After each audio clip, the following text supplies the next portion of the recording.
37 million Americans watched him call her unqualified. But when Jasmine Crockett stood up, without raising her voice, the entire system flinched. It wasn't a courtroom drama, it was real. A black woman in Congress, calmly confronting the most powerful judge in the country, not with outrage but with evidence, with memory, with truth. In that moment, the hearing room didn't just go silent, it held its breath. Because in a country where power wears robes and silence has shielded injustice for decades, the question isn't whether she was qualified, it's why no one else had the courage to ask what she did. This is not a reenactment. It's not a documentary. It's a dramatized retelling, built from real words, public records, and emotional truths that too many Americans have lived but never seen acknowledged in halls of power. Names and moments have been adapted to protect privacy, but the pain is real. The injustice is real. And if you've ever asked yourself what happens when someone who was never supposed to have a voice finally uses it, stay with us. This isn't just a story, it's a reckoning. The marble floors of Capitol Hill glistened like they'd just been polished for a funeral. It was early, too early for most hearings, but the Rayburn House office building was already buzzing in the way only Washington could buzz, professionally hushed, with tension that smiled through gritted teeth. Reporters adjusted their ties in the hallway. Staffers whispered last-minute instructions behind clipboards. Cameras blinked into standby mode. It was, by all accounts, supposed to be a routine ethics hearing. Nothing flashy, nothing viral, just another performative check on a branch of government that rarely, if ever, answered for itself. Except something was off. Not in the schedule, not in the paperwork, in the air, a stillness. The kind of quiet you feel right before a thunderstorm that no one sees coming. Inside room 2175, mahogany chairs lined the dais like carved soldiers guarding tradition. Nameplates were already set, water bottles aligned. Congressional aides stood at attention behind their representatives, eyes darting from laptop screens to the oversized hearing clock on the wall. And at the center of it all, directly across from the witness table, sat an empty seat labeled Chief Justice John G. Roberts. He was expected to testify, something that hadn't happened in nearly a generation. Not because he was on trial. Of course not. Supreme Court justices don't stand trial. They answer in spirit, if at all. But today, under growing public pressure, the chief had agreed to appear voluntarily, to clarify concerns about the court's ethical standards, or lack thereof. The room began to fill with members of Congress, most of them seasoned, white, and at ease. Laughter echoed from small clusters of old colleagues. There were handshakes, shoulder claps, nods passed like currency. Journalists took note of who greeted whom.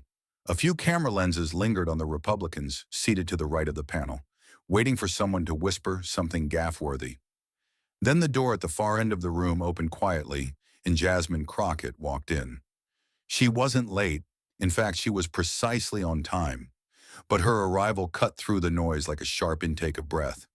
Her black blazer was pressed, understated, but immaculately tailored. A small gold cross rested against her collarbone, unmoving, steady. In one hand, she carried a manila folder, thick with documents and tabbed in color-coded flags.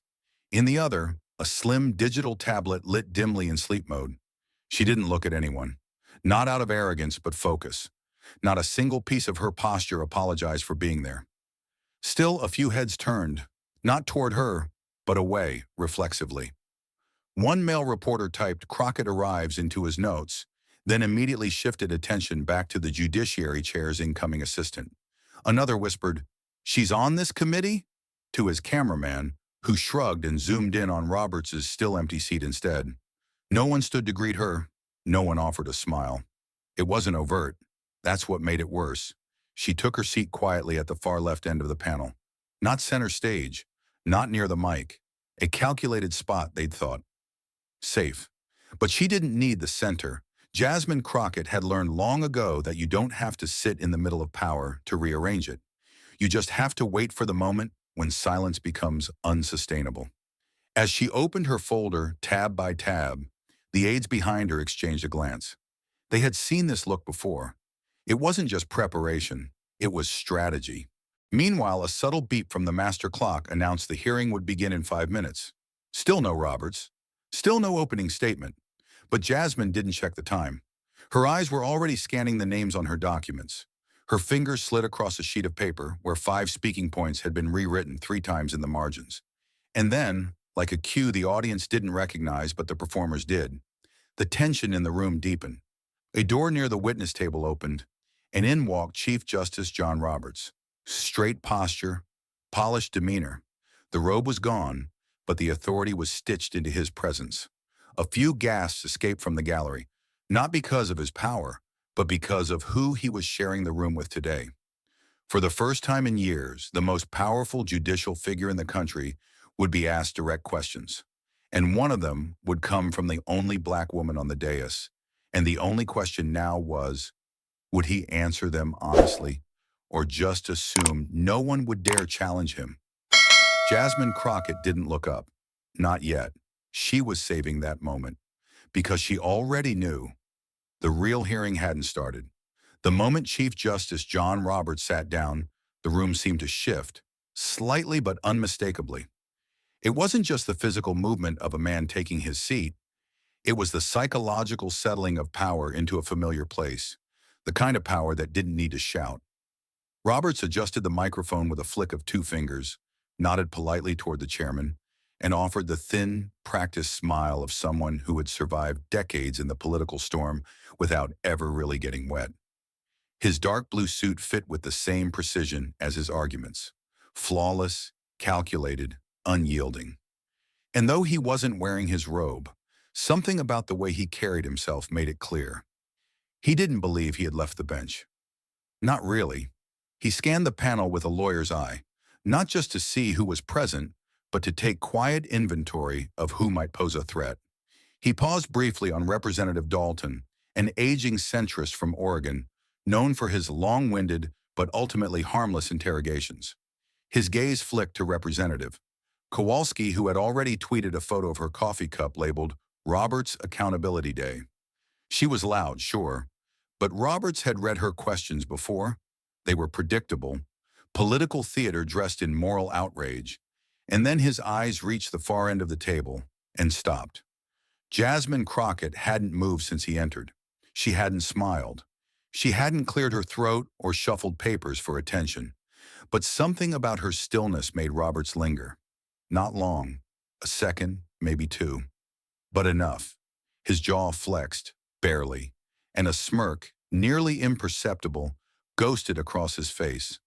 Not a friendly smirk, the kind that men in power wear when they think they've already won.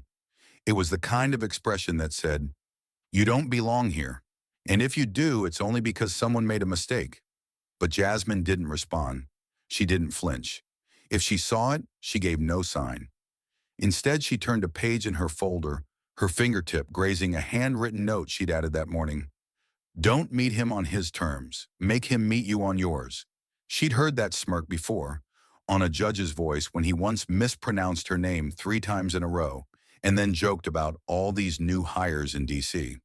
She'd seen it in interviews when journalists looked surprised that her law degree came from a non-Ivy, and she'd felt it at campaign events when donors asked if she was the assistant to the candidate. It was always the same message, just packaged differently. "We're watching you. We don't expect much." Roberts began his opening remarks in a tone so smooth it could have been rehearsed by a publicist. He thanked the committee for the opportunity to speak on judicial integrity, reaffirmed the independence of the court, and even referenced the vital role public perception plays in maintaining faith in our institutions. It was elegant, it was respectful, it was designed to say everything while promising nothing. But Jasmine wasn't listening for the words. She was listening for the gaps between them, the evasions, the pivots, the space where truth used to live before politics learned how to talk around it. And somewhere beneath the polished cadence and the ceremonial gravitas, she could still feel the weight of that smirk. It hadn't vanished. It had only gone quiet, just like the system it represented. The hearing moved forward the way most hearings do, on rails. Members of the committee read prepared statements, their voices alternating between procedural flatness and rehearsed urgency. C-SPAN cameras panned in predictable arcs, capturing the illusion of oversight. Roberts answered each question with the skill of someone who had been dancing between the lines of legality and legacy for decades. He parried concerns about undisclosed retreats with talk of judicial independence. He brushed aside mentions of donor influence with vague references to institutional integrity. He was too polished to trip, too experienced to be caught off guard. And the longer he spoke, the more the room began to relax, falling into the rhythm of another hearing where nothing would really change. But Jasmine Crockett didn't relax. She didn't look away. She watched him not like a politician looking for a soundbite, but like a lawyer building a case. Every word that passed his lips was filed, categorized, compared. The tone, the cadence, the deliberate omissions. She had spent years reading between lines that weren't written for her. She knew when a man was saying, "Trust me," and when he was really saying, "You wouldn't understand." And then it happened. A question came from Representative Bolton, the kind of open-ended prompt that's meant to make a witness look thoughtful. "Chief Justice," he asked, "how do you respond to concerns that certain members of Congress might not be equipped to fairly assess the ethical practices of the court?" Roberts adjusted his mic, leaned forward, and smiled. "With all due respect," he began, "I don't believe individuals who have not earned the requisite legal and constitutional gravitas should attempt to lecture the Supreme Court on ethics." A few eyebrows raised. The gallery murmured quietly. He continued without pause. "Frankly," he said with the kind of calm that's colder than rage, "I don't think people who are unqualified should be preaching morality to the High Court." The word landed like a nail dropped into water. Small, sharp, discreet. But everyone heard the splash. Unqualified. He hadn't pointed a finger. He hadn't raised his voice. He hadn't said Jasmine's name. But he didn't have to. The timing, the angle of his gaze, the context. Everything pointed to her. She was the only freshman member on the dais. The only one without a legal degree from an Ivy League school. The only black woman in the room. The silence that followed was unlike anything else that had occurred in the chamber that morning. It wasn't procedural. It wasn't respectful.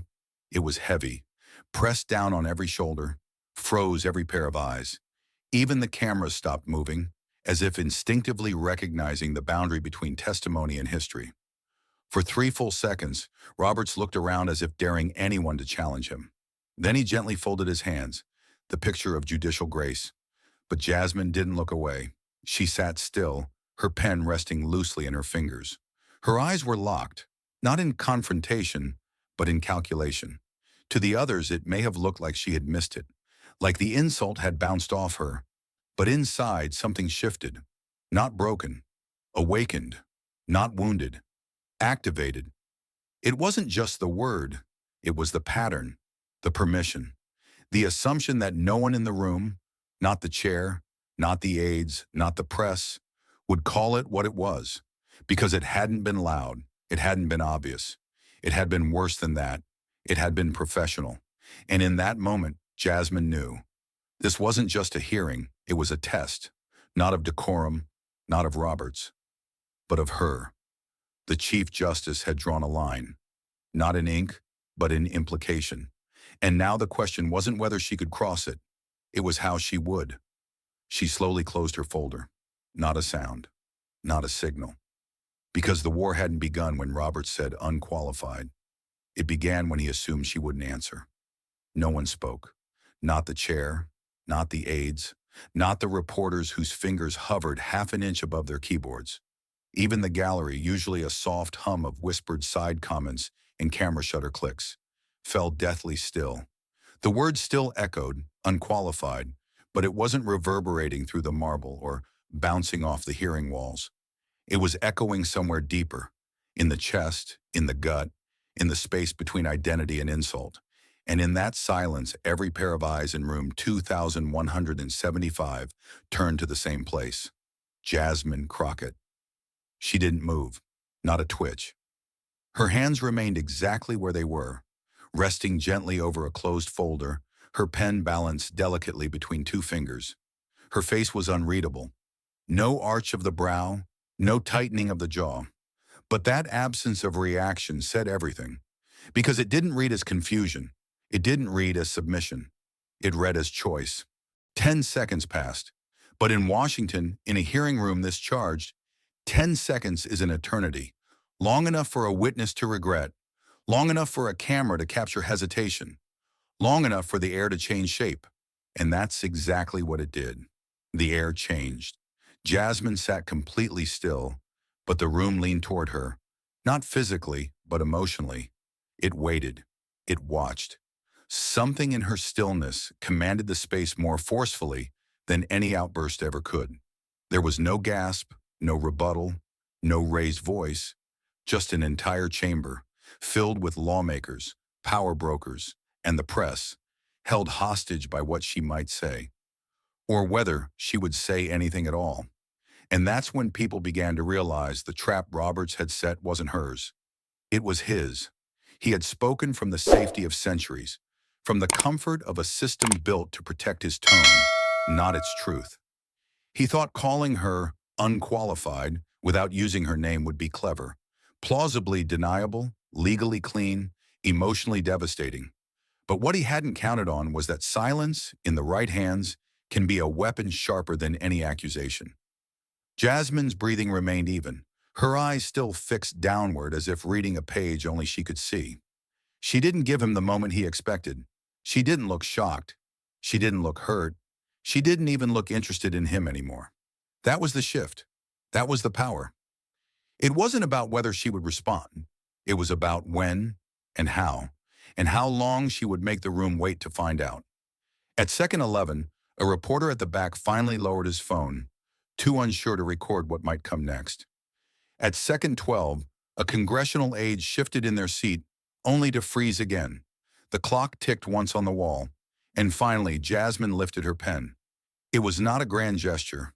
It was not theatrical. But it carried weight. The quiet, deliberate act of continuing, as if the insult was not worth her breath, was more devastating than outrage. Because it didn't say, "I didn't hear you." It said, "I heard you, I weighed you, and I found you unworthy of reply." Somewhere near the center of the dais, a member cleared their throat nervously. Jasmine didn't flinch. She jotted a note in the margin of her legal pad and turned a page. She was building something, slowly, intentionally, and everyone in that room knew, whatever it was, it wouldn't be loud. It would be undeniable. There's a certain kind of stillness that doesn't mean pause. It means control. Jasmine Crockett didn't just stay silent. She owned the silence. It wrapped around her like a second skin, deliberate and tight. She continued flipping through her folder, page by page, methodical in her pace, as if what had just happened deserved no more attention than a background noise she had already chosen to ignore. But her eyes, they never blinked. They remained cast downward, fixed on her notes, but not disengaged. On the contrary, they were focused in the way a sniper sights in, not looking for chaos, but for clarity.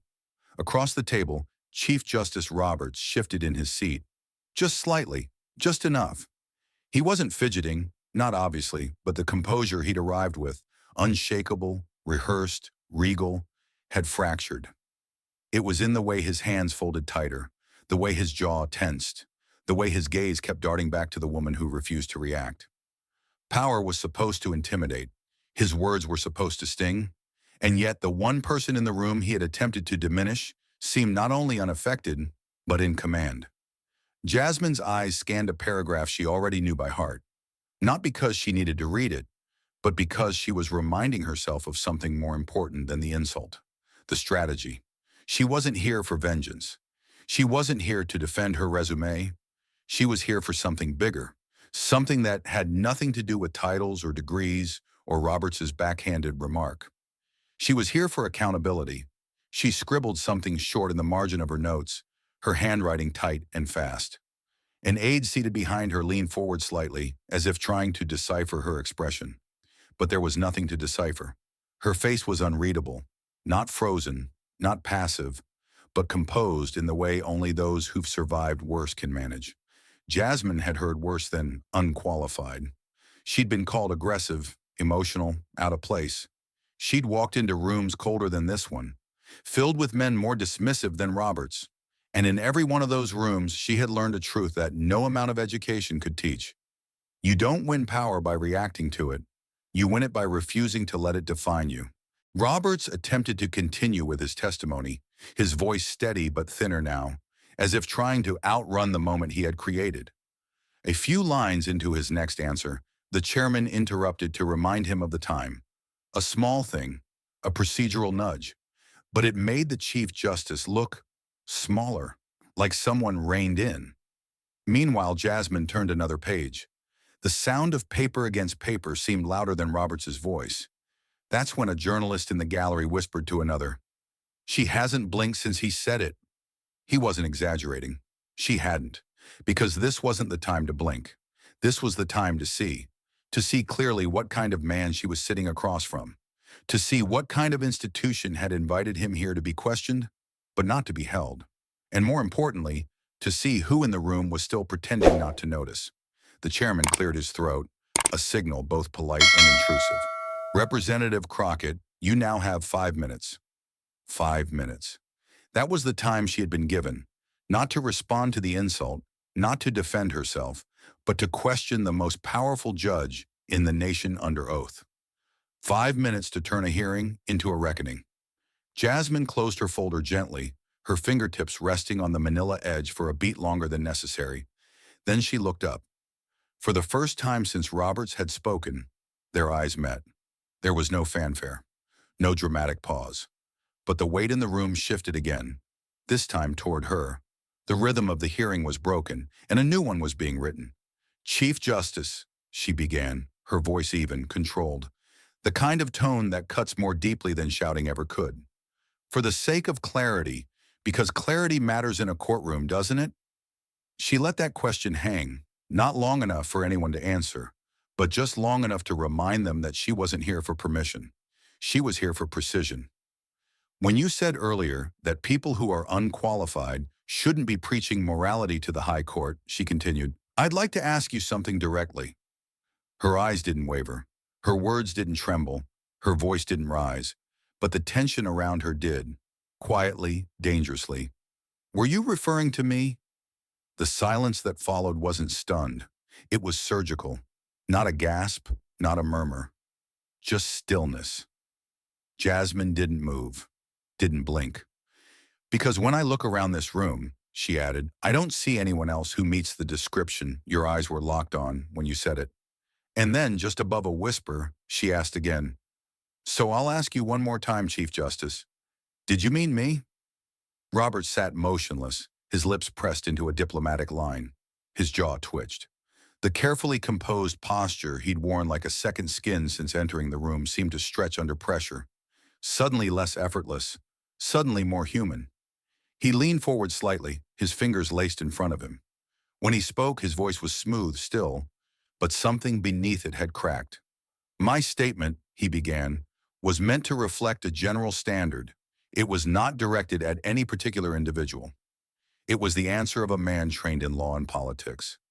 A response designed to escape consequence by hiding behind the curtain of ambiguity. But in this room, on this day, ambiguity didn't stand a chance." Jasmine nodded slowly, once, then twice, her expression unreadable. Not satisfied, not angry, just aware.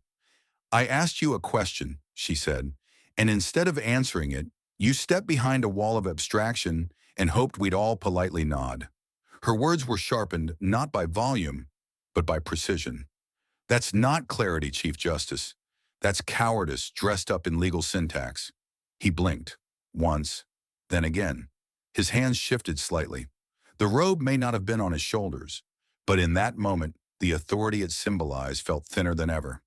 "If this were a courtroom," she continued, her voice unwavering, "you would demand an answer on the record. But here, in front of Congress, you dodge with semantics. And if I, as a sitting member of this body, can be targeted intentionally or not, and the moment I press for clarity, the Chief Justice hides behind generalities." She paused, not for effect, but for breath, then delivered the final blow. "What does that say to every person who doesn't have a microphone in front of them?" She didn't look away. She didn't smirk. She just waited, perfectly still. And for the first time since he had entered that room, Chief Justice John Roberts didn't look like the one in control. He looked like the one being cross-examined. Jasmine Crockett didn't raise her voice. She didn't shift forward in her seat. She simply reached down, tapped her tablet, and brought it to life. The screen's glow lit up the lower half of her face, reflecting in her eyes like the flare of a torch being passed from truth to power. She turned the screen toward the dais, not to perform, not to shock, but to make sure no one would pretend they didn't see what was coming. "Let's not talk in circles," she said, calm but resolute. "Let's look at some facts." The room leaned in, not physically, but perceptibly. Reporters shifted in their seats without making a sound. Staffers stood stiffer behind their members. Even the chair, who had kept his posture perfectly neutral for the better part of the hearing, lowered his gaze to the screen as if bracing for something deeper than discomfort. Jasmine scrolled slowly, deliberately. Tidy columns of names, dates, locations, line items that meant nothing alone, but together formed a picture so sharp, so unavoidable, it cut through the courtroom ritual like a blade through silk. "The Liberty Civic Foundation," she began. "You gave a speech at their private retreat in Aspen on June 14th. 3 months later, that same group submitted an amicus brief in Randall versus Zenith, a case your court ruled on. You voted in their favor." Roberts didn't speak. He didn't blink. But something in his shoulders settled back, an involuntary signal of defensive posture. Jasmine continued. "According to financial records filed by the foundation, they covered all travel, lodging, and amenities for special judicial guests. That includes you. So I ask, not as a politician, not even as a member of Congress, but as an American citizen, who paid for your presence at a private gathering where future litigants were allowed to socialize with a sitting Chief Justice?" The question wasn't rhetorical, it was surgical. It had a timestamp, a name, a paper trail. She scrolled again. "Forward Horizons," she said. "July 9th, you delivered a keynote address at their legal summit in Washington. Also in attendance, CEOs from 5 major tech companies, all of whom had pending litigation in the federal courts. 2 of them specifically before your bench. The event wasn't listed in your public disclosures. And the financial sponsorship for your appearance, covered by an affiliate nonprofit under Forward Horizons, whose board includes lead counsel for 3 of those companies." The silence tightened. It didn't drift. It clenched. Roberts kept his hands folded, but his thumbs had started moving, circling each other slowly, unconsciously.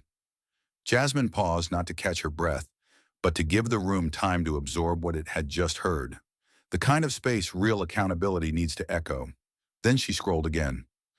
"October 2nd, she said, Scottsdale, Arizona, a private dinner hosted by Crestview Holdings.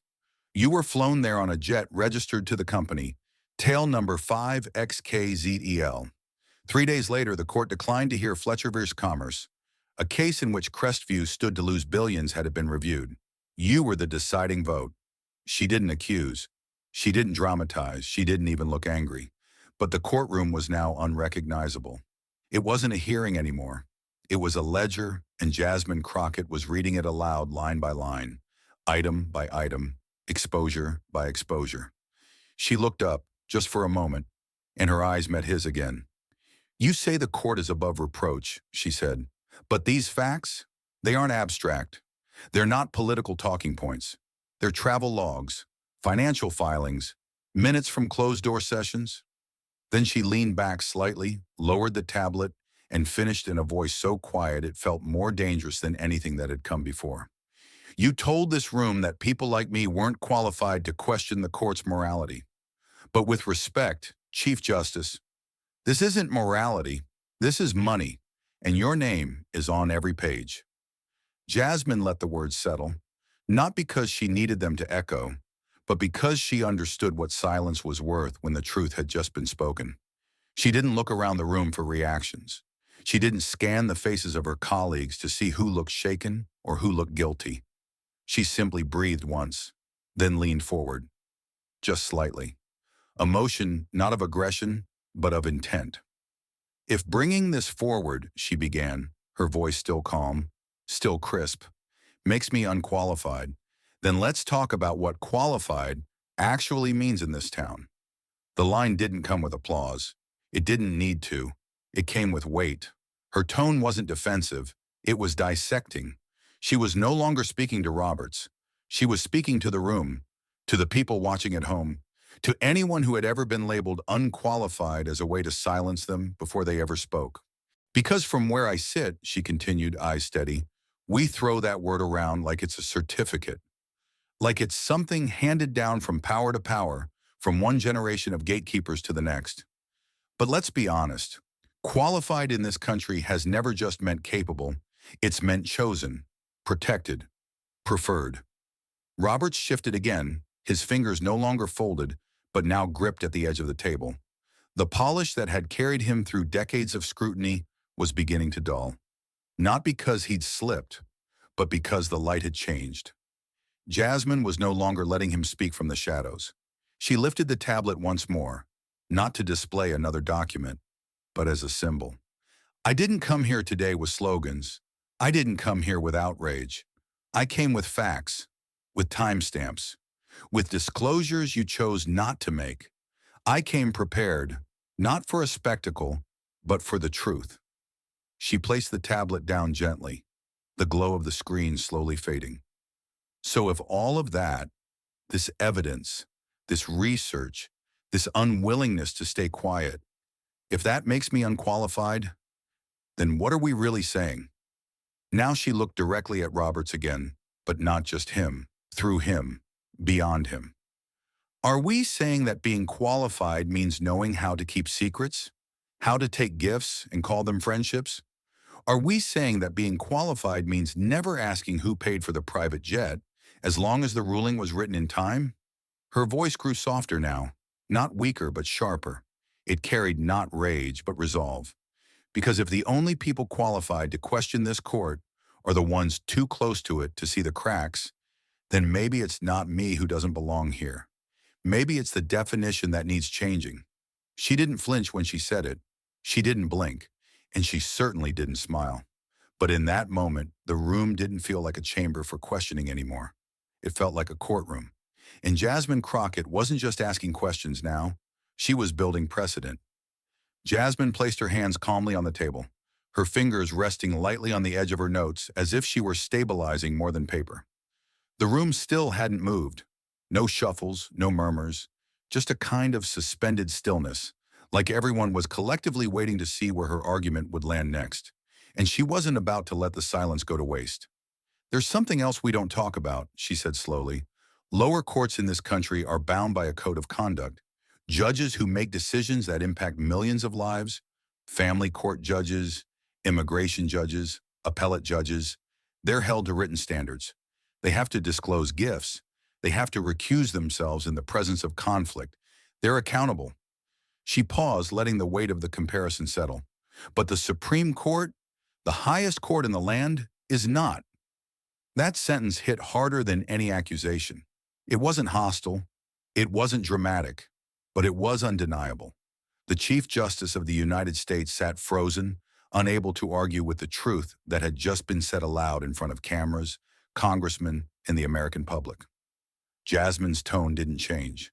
She wasn't interested in confrontation for its own sake. She was performing surgery.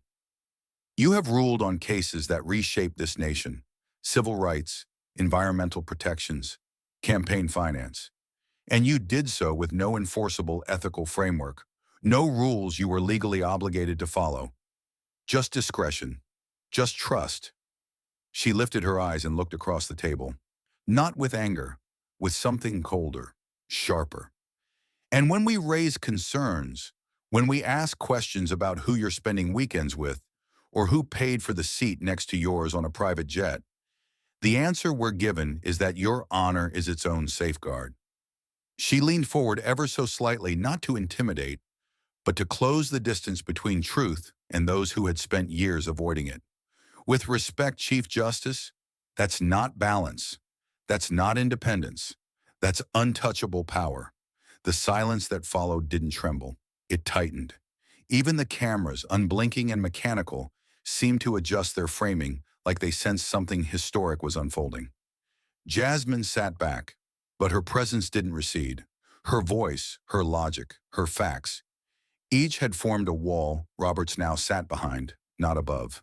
He hadn't just been questioned, he had been mapped, outlined, defined in relation to a system that had never required him to explain himself until now. And isn't justice, she said almost quietly, supposed to be blind, not selectively mute?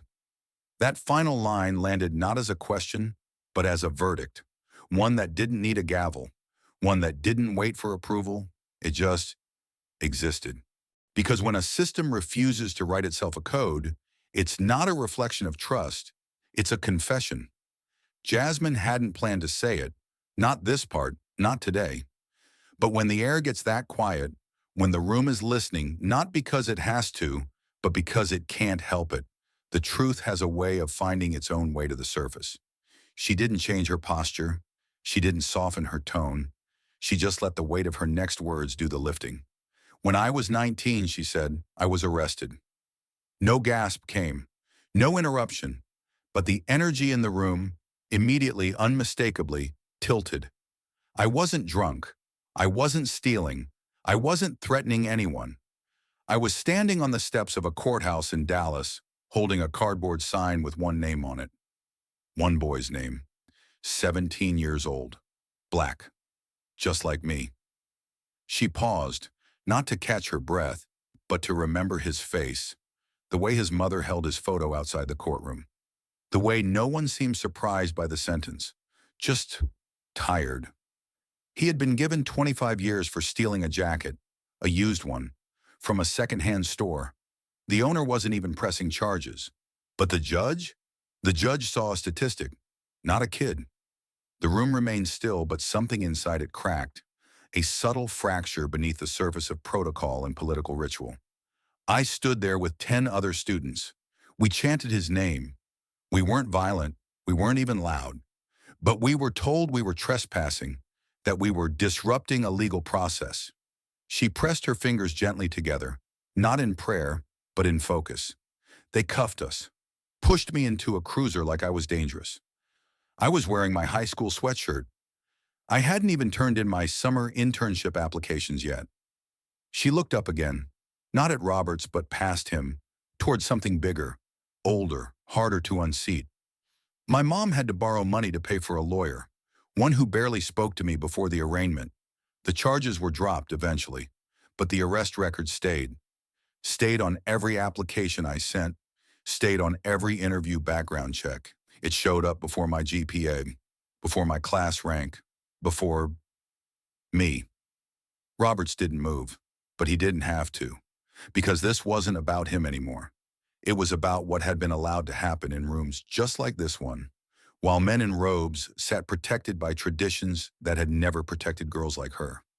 That moment didn't make me angry, she continued. It made me determined. Her voice didn't crack. It crystallized. I didn't go to law school to become part of the system that did that to me.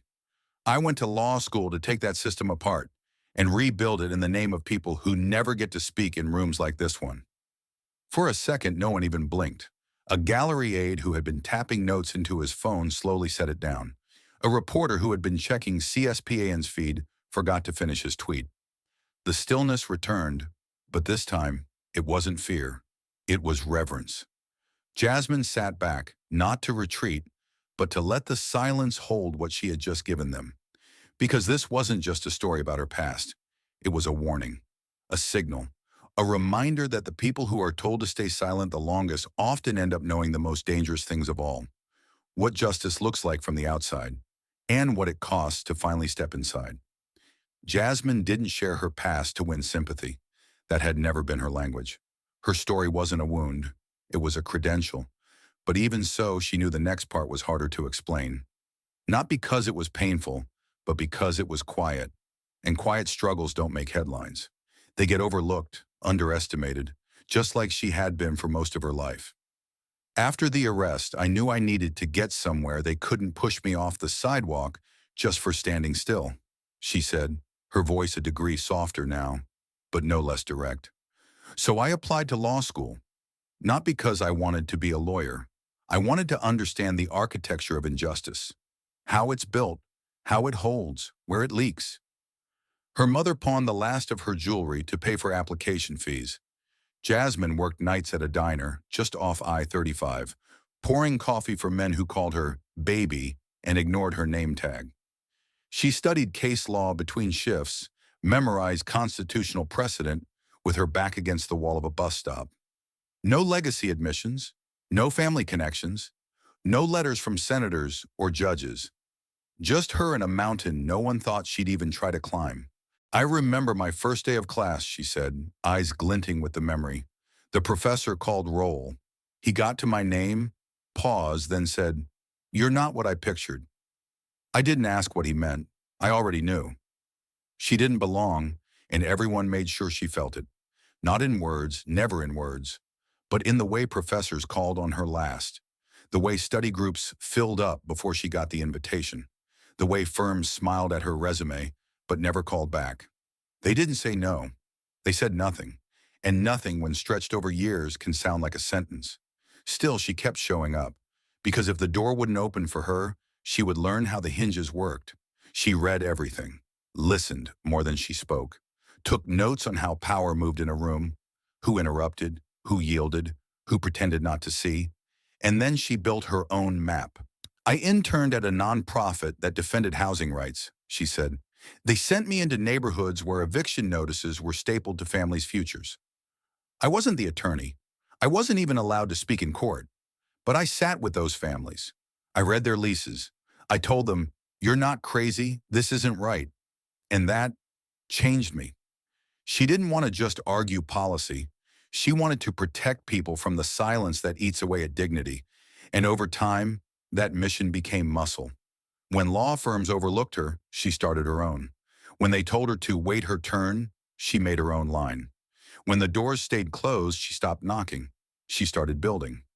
And now, she said, lifting her eyes across the room, I sit here, not because someone handed me this chair, but because I carried it, step by step, through every hallway where people said I wasn't invited.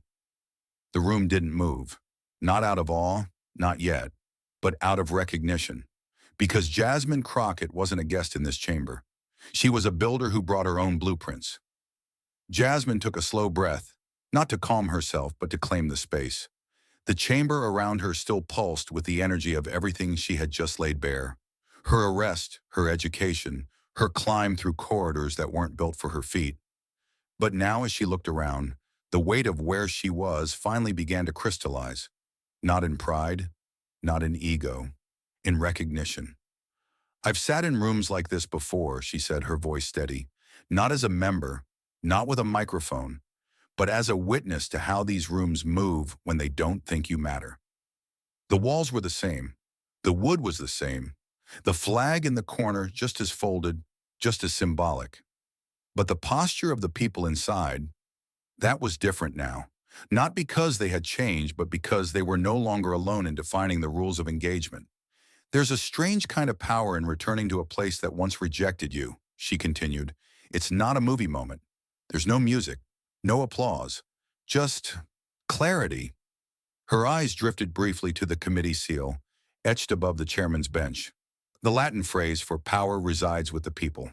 She used to stare at it during her early visits to the Capitol, wondering if it really meant her. If power could reside with someone like her, whose voice had always been measured against how quietly she could survive a room. I used to walk these halls as a junior staffer, she said, badge clipped tight, head down. I'd pass by doors like this one and wonder what was being said behind them, what was being decided, and why none of those decisions seemed to help the people who looked like me or lived like I did. Now she was on the other side of the door. But what struck her wasn't the seat she occupied. It was the fact that the rules inside hadn't changed. The expectations hadn't shifted. She had simply forced her way into a game that still believed it didn't need to be questioned. And now, here I am, she said, voice growing firmer, speaking in the same room that once asked me to be quiet, sitting across from the most powerful judicial figure in the country, a man who tried to dismiss me without using my name. A man who thought silence would be enough to make the truth disappear. She didn't glare. She didn't lean forward.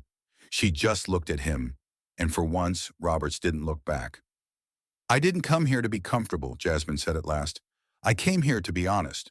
It was a simple line, but it landed with the force of a declaration. Not loud, not theatrical, just real. The kind of real that doesn't seek permission.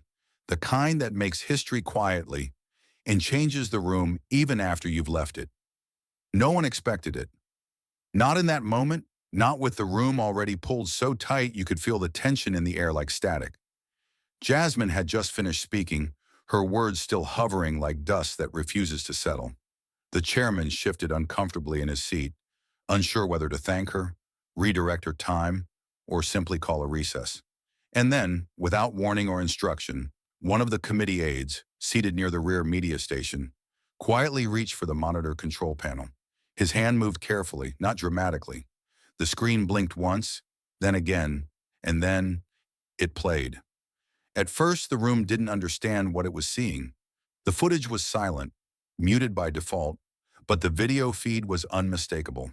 It was from earlier that same hearing, just 27 minutes prior, when Chief Justice Roberts had leaned into his microphone and made the statement.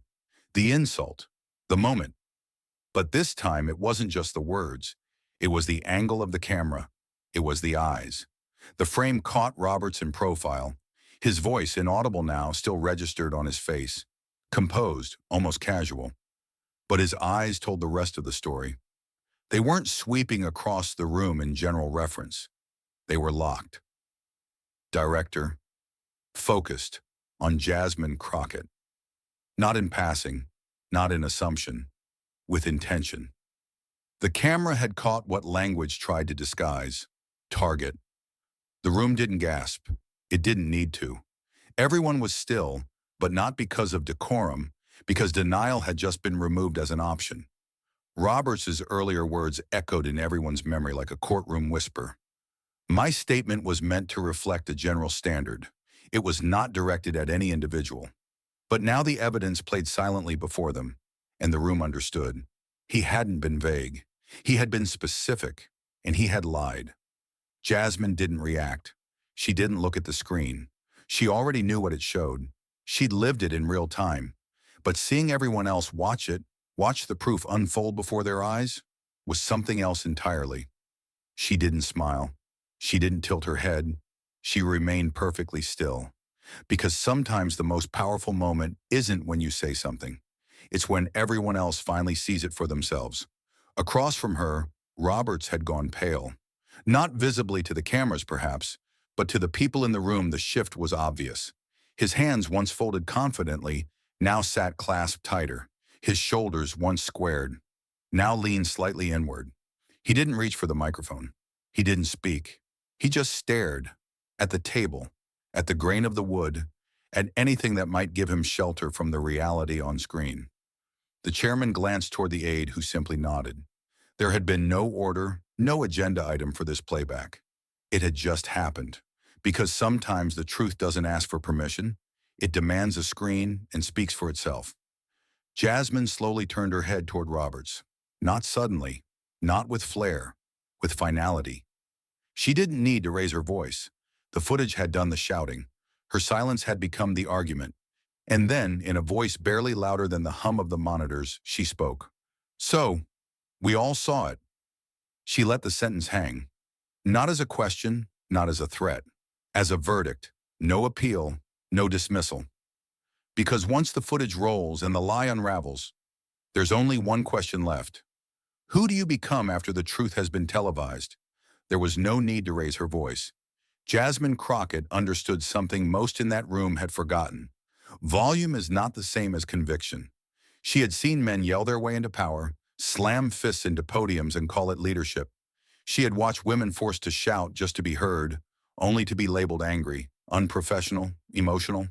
She had learned early and painfully that sometimes the most radical thing a black woman can do in a room built to silence her is to stay still and speak anyway. So she did. Her tone never wavered. Her shoulders never tensed. She didn't lean forward or gesture wildly. She simply continued, each word measured like a surgical incision, not meant to wound, but to reveal what was already broken beneath the surface. What happened here today isn't rare, she said, eyes on no one and everyone at once. It's just finally visible. The room stayed quiet, still trapped in the residue of what had just been said, what had just been shown, and what could no longer be denied. Jasmine looked down briefly at the folder in front of her. She didn't need to open it. She had made her case without flipping another page. But something about the act, pausing to acknowledge her preparation, spoke volumes. She hadn't walked into this hearing hoping for a moment. She had walked in ready to hold up a mirror. We talk a lot about decorum in this chamber, she said, about tone, about respect. But where was that concern when the Chief Justice questioned my qualifications without saying my name? Where was that commitment to order when silence was used to sanction a lie? She turned her gaze directly to the dais now, not just to Roberts, but to the chair, to her colleagues, to the institution itself. You all heard him. You all saw the footage. And yet, no one stepped in, because it wasn't loud enough to disrupt the script, because it was delivered in a tone that didn't require accountability. A slow, deliberate breath. And then, but truth doesn't need to shout. That line cut deeper than any accusation. It wasn't defensive. It wasn't angry. It was undeniable.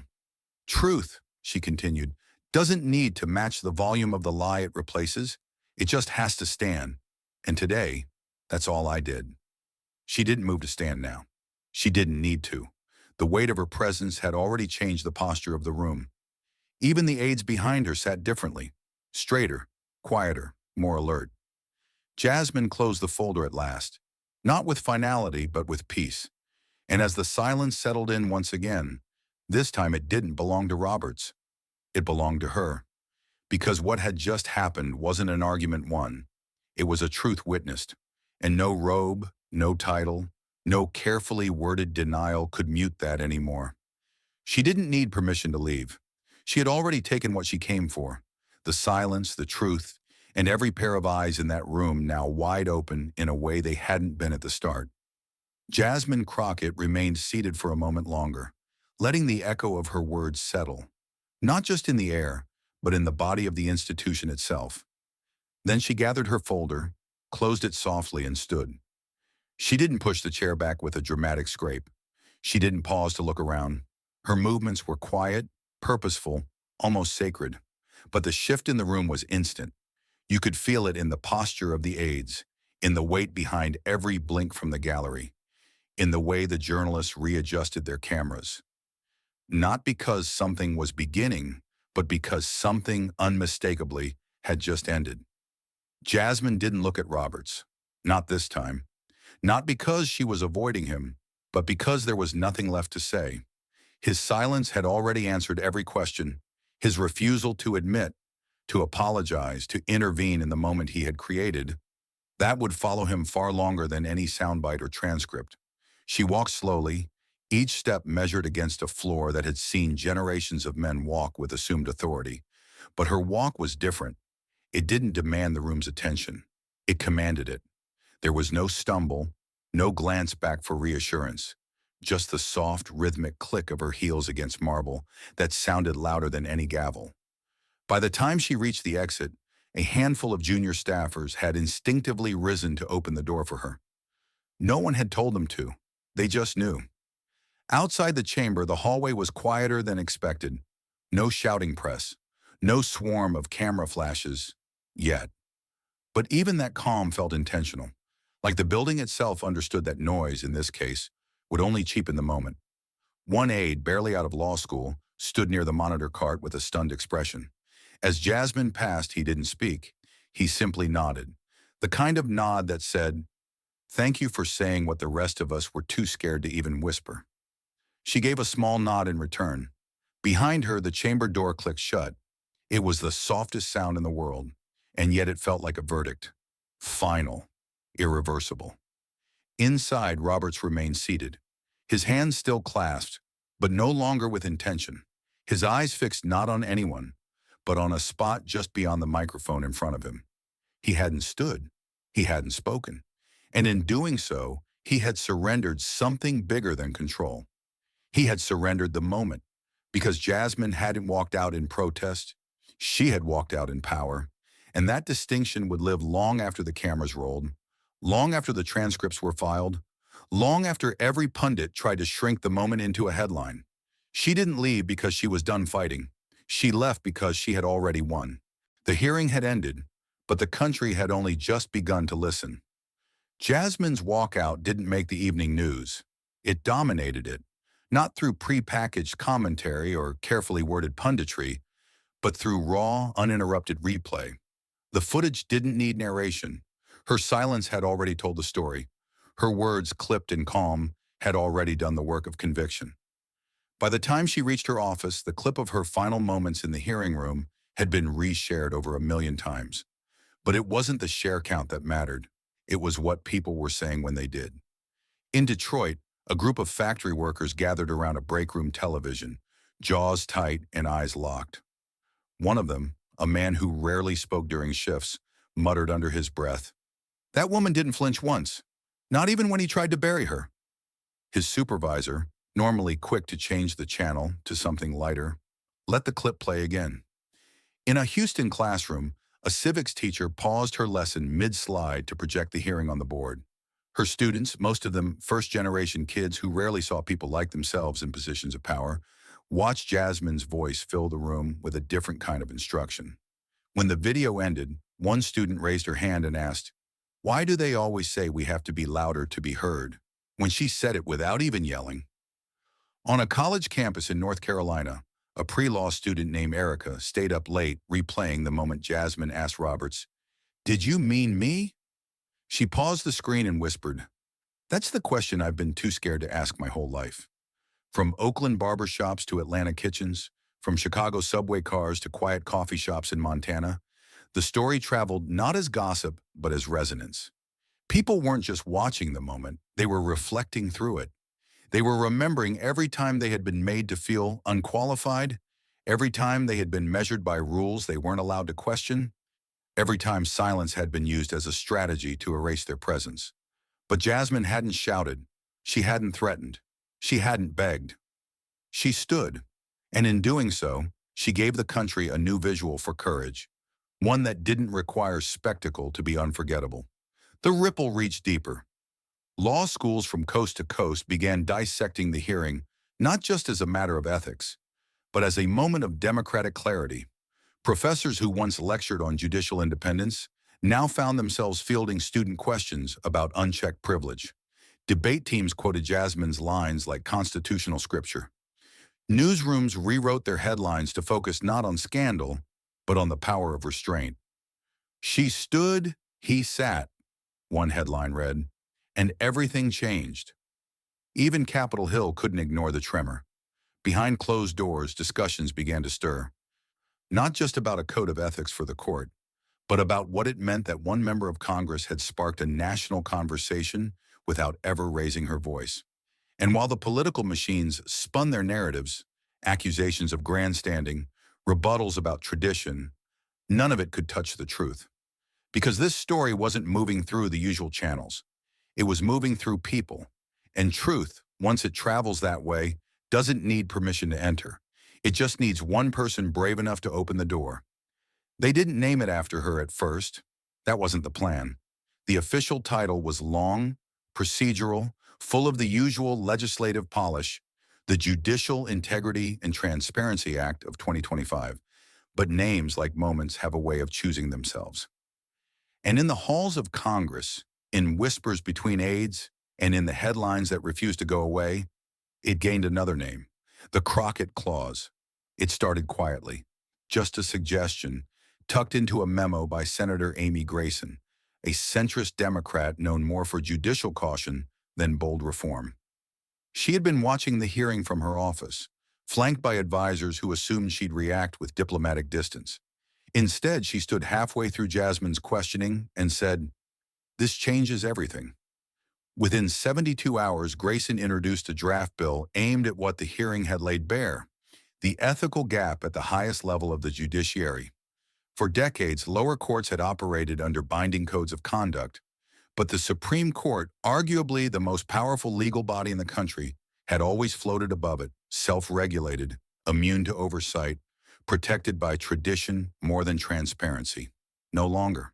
The bill proposed mandatory disclosures of gifts, travel, speaking fees, and affiliations for all Supreme Court justices.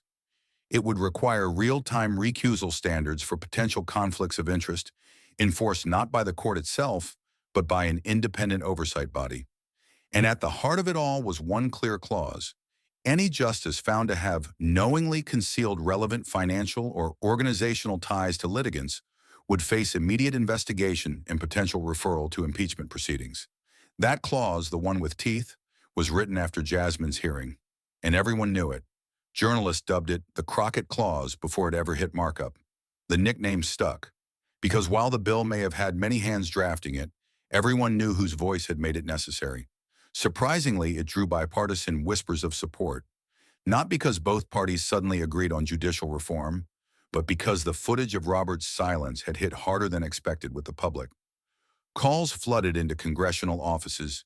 Constituents from both sides of the aisle wanted to know, how had we let this go on for so long? Jasmine hadn't just exposed one man, she had exposed a system, and now that exposure had a legislative path. She didn't campaign for the bill. She didn't appear at the press conference. When asked why, she simply said, "This was never about me. I just opened the door. What matters is what we do with it." But privately, when the final draft passed committee with support from both sides, one of Grayson's aides sent Jasmine a photo. The first printed copy of the bill, marked with a small sticky note on the front page. In black ink, it read, "History has a new footnote, and it has your name." In a modest apartment on the south side of Milwaukee, a high school senior named Darnell sat alone on the edge of his twin mattress, elbows on knees, headphones in. His textbooks lay unopened beside him. His FAFSA application half-filled on the screen. The cursor blinked. He hadn't touched it in hours. Not because he didn't want a future, but because lately, the future hadn't felt like it wanted him. He'd spent the week avoiding the news. Politics, as far as he knew, was just another language people used to talk around folks like him. Not to them. But someone had sent him the clip. Just one clip. A short video of a woman in a black blazer standing in a wood-paneled hearing room, staring down a man in a robe without blinking. The caption read, "She didn't raise her voice. She raised the standard." He clicked play. It didn't look like anything at first. No yelling, no fighting, no viral twist. Just stillness, precision. A kind of power he didn't know could be quiet. And then Jasmine Crockett spoke. She said, "If asking these questions makes me unqualified, then maybe what you're really saying is, people like me shouldn't be asking them at all." Something inside Darnell shifted. He'd heard that phrase, "people like you," too many times to count. From teachers, counselors, even from people who thought they were being helpful, people who told him to manage expectations or focus on realistic goals. But this woman wasn't managing anything. She was standing, and suddenly he saw her standing for more than herself.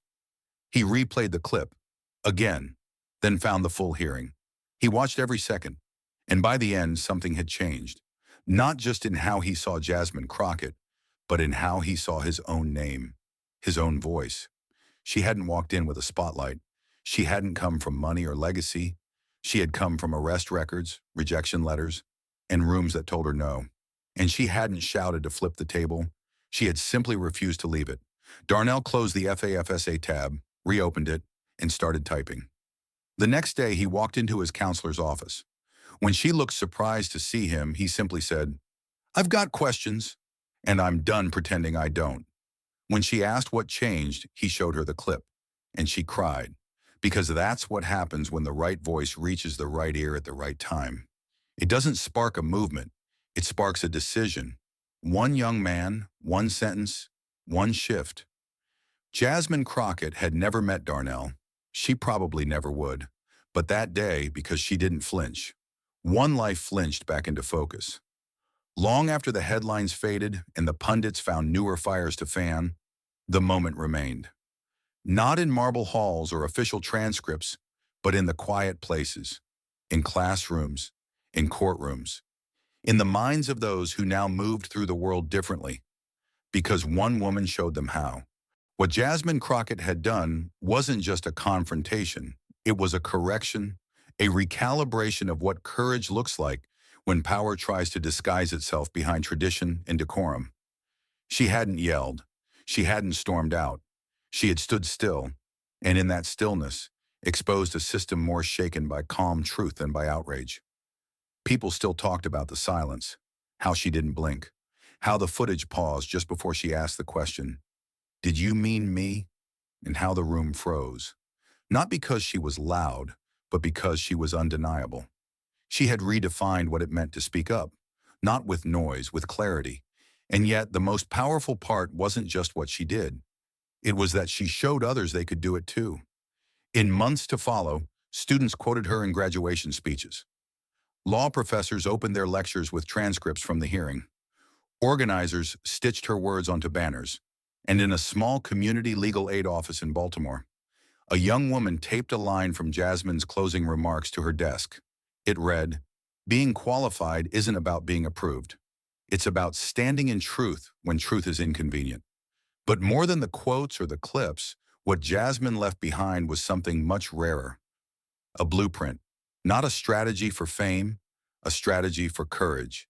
She showed that you don't have to match your opponent's power to challenge them. You don't need volume to be heard. You don't need permission to be present. What you need is preparation, conviction, restraint, and the unshakable belief that silence is not the absence of power, but sometimes the very form of it. Jasmine never asked to be a symbol. She never asked for applause to carry her name. She didn't set out to go viral. She set out to tell the truth. And in doing so, she gave permission to countless others to do the same, in rooms that weren't televised, without microphones, without press badges, without titles. And that might be the most powerful thing of all, because while laws may change and chairs may shift and robes may come and go, what remains is the architecture she helped build, a space where people who were never supposed to belong can walk in, speak plainly, and refuse to leave until the walls remember their names. Jasmine Crockett stood once, quietly, and in that moment, she didn't just challenge injustice, she mapped the way out of it. Sometimes the bravest thing isn't shouting, it's standing your ground with calm clarity when silence feels safer. Jasmine Crockett reminded us that being qualified isn't about titles or approval. It's about showing up with truth, especially when it's inconvenient. Her silence wasn't weakness, it was strength. Her calm didn't shrink the room, it redefined it. So ask yourself, when the moment comes, will you stay silent or will you stand?